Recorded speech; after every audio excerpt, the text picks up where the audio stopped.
Bonsoir à tous, bienvenue sur Puissance Télévision, il est l'heure de l'info.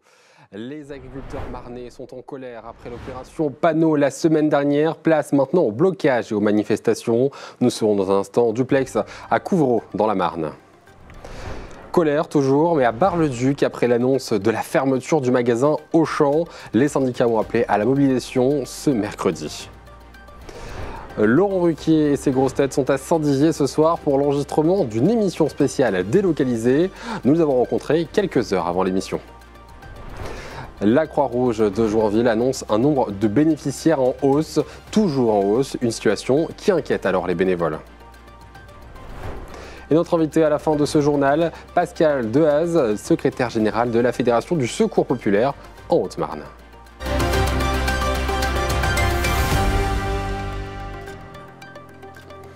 Et je vous le disais en titre, la mobilisation des agriculteurs se poursuit un petit peu partout dans le pays.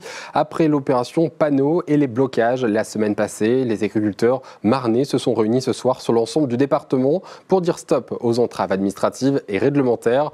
Notre journaliste Paul de Watine est sur place à Couvreau avec les agriculteurs, donc dans le secteur de Vitry-le-François. Bonsoir Paul.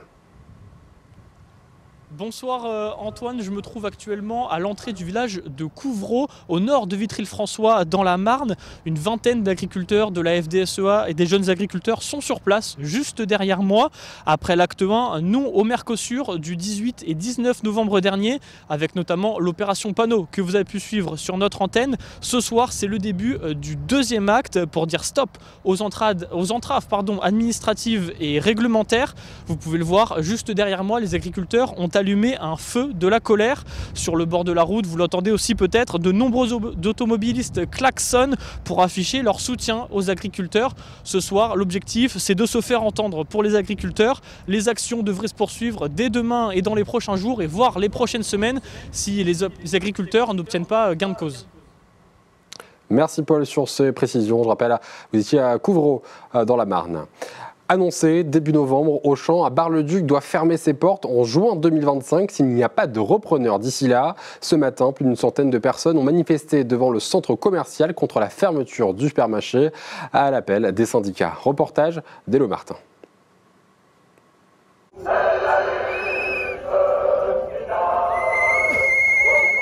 150 personnes réunies devant le Auchan de Bar-le-Duc. Un mois après l'annonce de la fermeture du centre commercial, la CGT, la Force ouvrière et la CFDT ont manifesté contre la suppression des 108 emplois menacés. Un mouvement local rejoint par les syndicats nationaux qui se sont déplacés dans le sud meusien.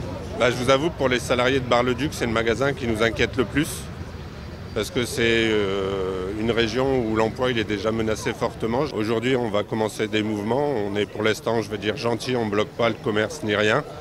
Mais rien ne nous empêchera par la suite d'augmenter en puissance nos manifestations. Des négociations vont débuter pour un plan de sauvegarde de l'emploi, des discussions qui inquiètent les salariés du groupe Auchan quant à leur avenir. Quand on a appris ça, qu'ils ont annoncé la fermeture, on ne s'y attendait pas, surtout que c'est un magasin qui a eu beaucoup de repreneurs et tout ça, donc beaucoup de salariés y croyaient encore. On recherche surtout, ce qu'on souhaite, c'est d'avoir un maximum d'aide, être accompagné et puis surtout les personnes qui sont comme moi, qui sont pas loin de la retraite, qu'on puisse les aider à aller jusqu'à la retraite parce que ça aussi c'est important.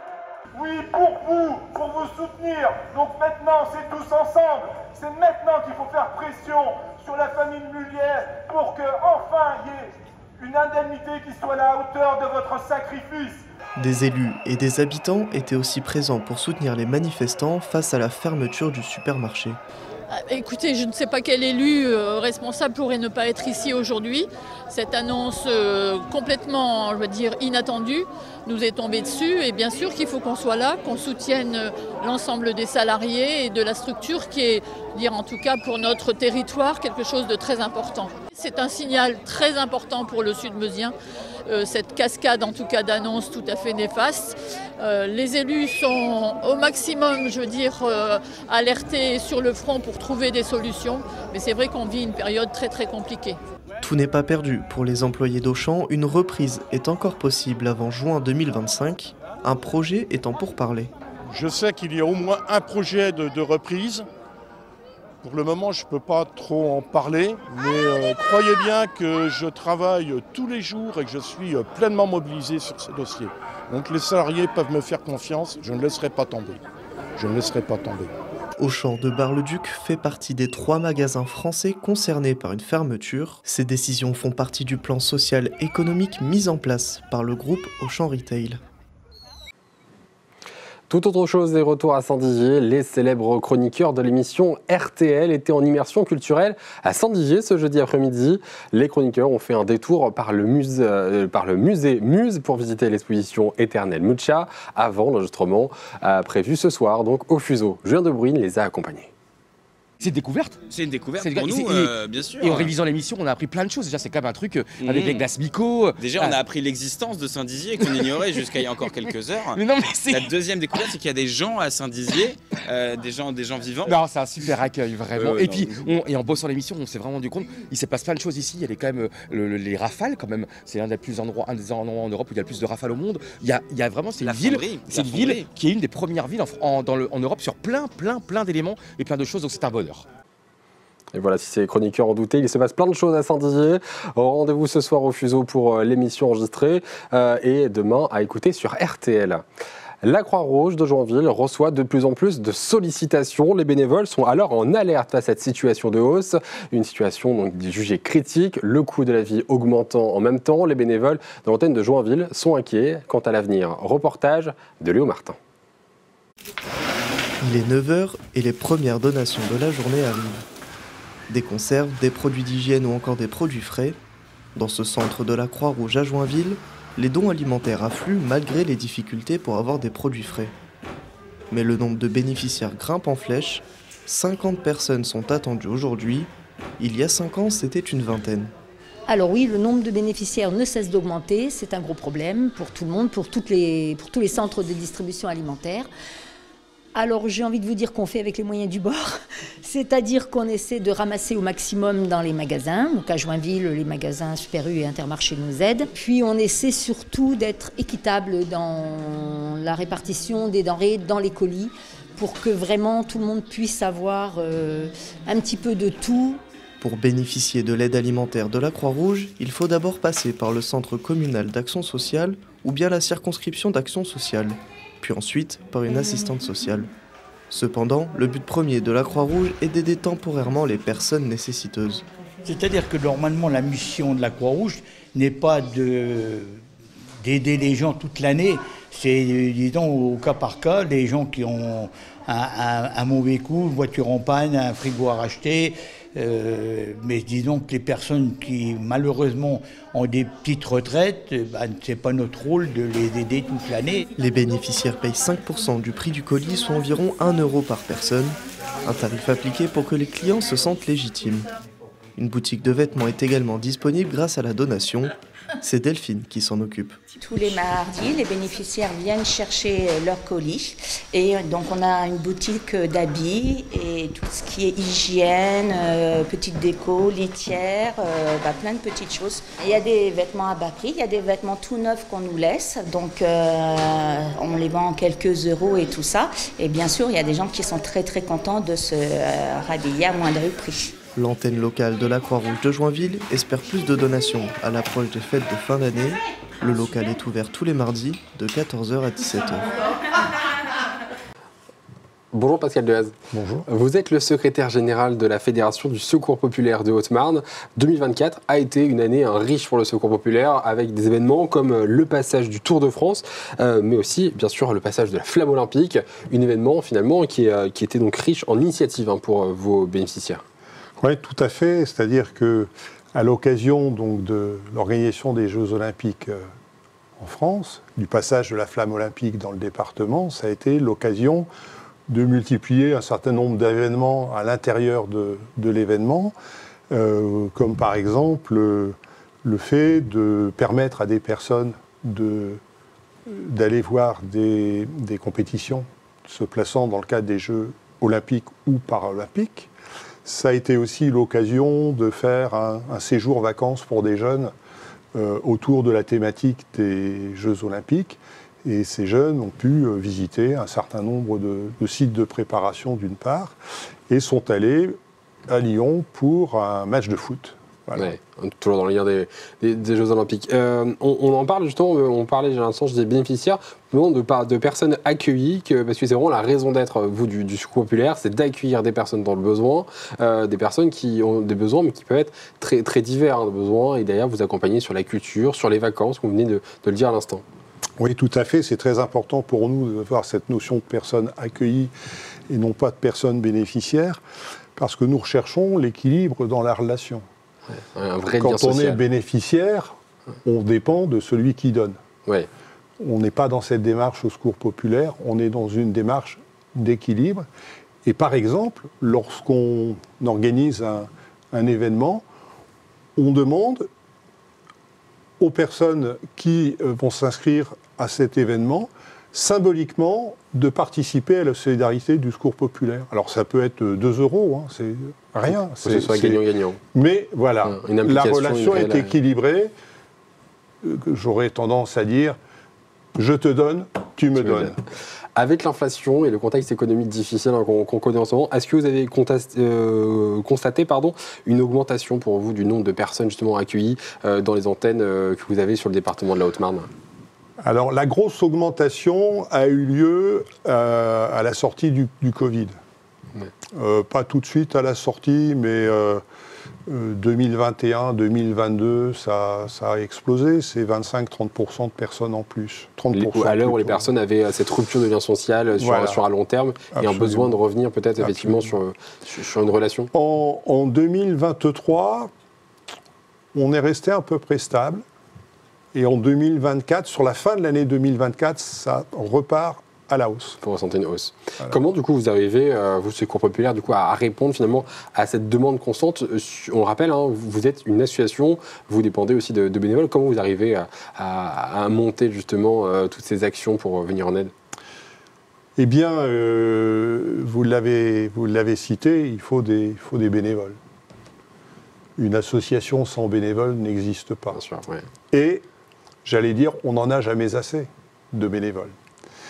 Donc c'est important et à cet égard, je pense que je suis heureux d'être avec vous ce soir parce que ça me permet d'une certaine manière de lancer un appel au bénévolat, bien sûr, sur tout le département et même toute la France, hein, si effectivement des qui nous regardent veulent s'investir aux côtés du Secours populaire, qui n'hésitent pas à le faire, c'est ça votre message. Absolument, et on a énormément de choses différentes à faire au sein de l'association. Il y a toute une grande diversité de tâches à accomplir, ce qui fait que chacun peut y trouver son compte en fonction de ce qu'il souhaite faire et en fonction de ses savoirs. Parlons justement des actions. On a parlé à l'instant d'une action d'événement dans l'événement. C'est le terme que vous avez utilisé en préparant cette interview, d'événement dans l'événement, grâce à ces 2 événements sportifs qui vont traverser la Haute-Marne et la France. Mais vous organisez également toute l'année et depuis toujours des actions pour permettre aux jeunes et aux moins jeunes d'accéder au sport, à la culture, aux vacances. Vous l'avez cité un petit peu. Vous pouvez nous en dire un peu plus sur ces projets que vous voulez d'ailleurs des fois même intensifier ou réorganiser ? Oui, tout à fait. Alors, nous sommes une association. On se considère comme des généralistes de la solidarité. Oui. Donc bien évidemment, la solidarité, elle peut être alimentaire, mais pas seulement, mais pas que.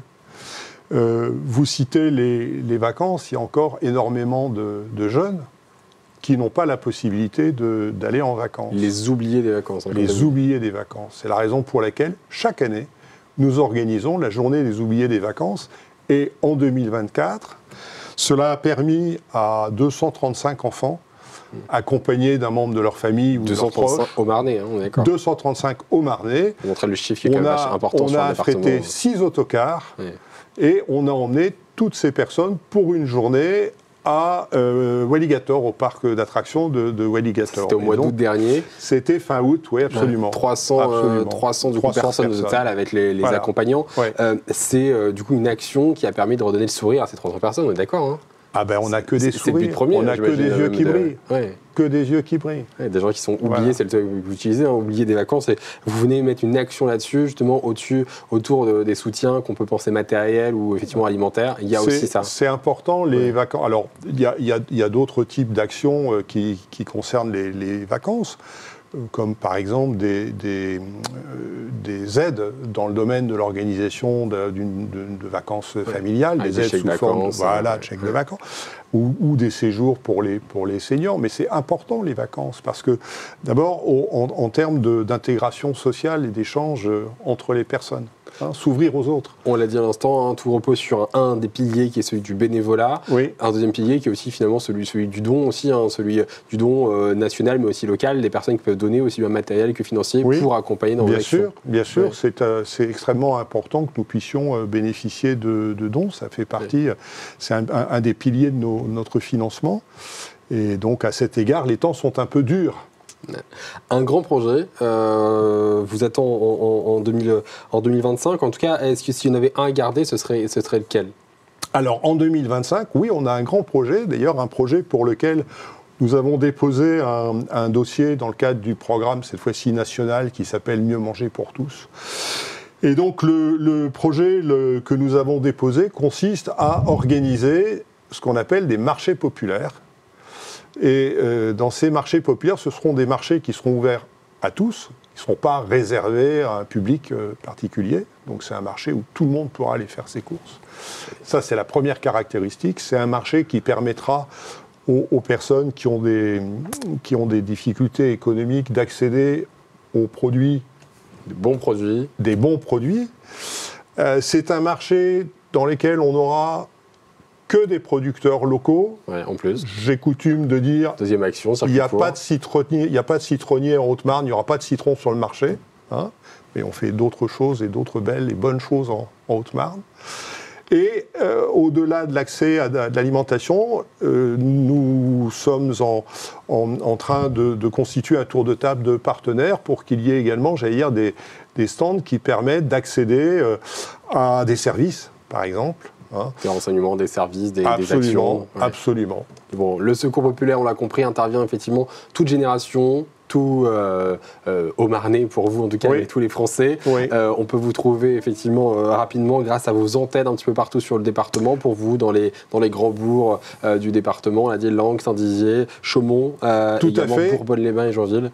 Et donc c'est effectivement là où on peut venir chercher votre aide. Merci beaucoup d'avoir été notre invité aujourd'hui, Pascal Buaz. Moi qui vous remercie. On rappelle secrétaire général de la Fédération du Secours Populaire en Haute-Marne. C'est la fin de cette édition, merci de l'avoir suivi. Tout de suite, vos prévisions météo de demain. Excellente soirée sur Puissance Télévision.